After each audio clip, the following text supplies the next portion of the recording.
नमस्कार मंडळी. आज मी तुमच्याबरोबर रेसिपी शेअर करणार नाही आहे, तर एक छोटासा व्लॉग शेअर करणार आहे.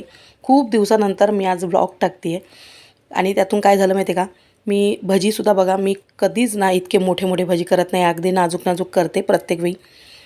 आणि मला खूप रिक्वेस्ट असूनसुद्धा मी भज्यांची रेसिपी टाकली नाही आहे, कारण की मला खूप कंटाळा पण आलेला.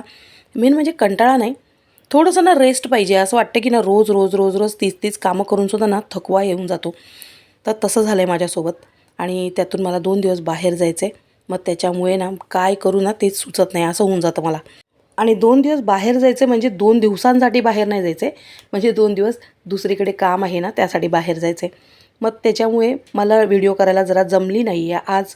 नंतर करेल सगळं. आणि त्यातून मला पापडसाठी सुद्धा खूप तुमची रिक्वेस्ट येत होती. तर आता या सगळ्या गोष्टींची ना मी लाँग व्हिडिओ केलेली आहे. मग त्यात तुम्हाला सगळं सांगते. तो मी छोटासा तुमच्याबरोबर व्लॉग शेअर केला आहे. तर त्यातून आणखीन एक गोष्ट काय माहिती आहे, माझ्याकडे ना मांजर आहे, ती तुम्ही पाहिली असेल ना, तिला पिल्लंसुद्धा झालेत. तर ते सुद्धा तुम्हाला लाँग व्हिडिओमध्ये दाखवते. बाय.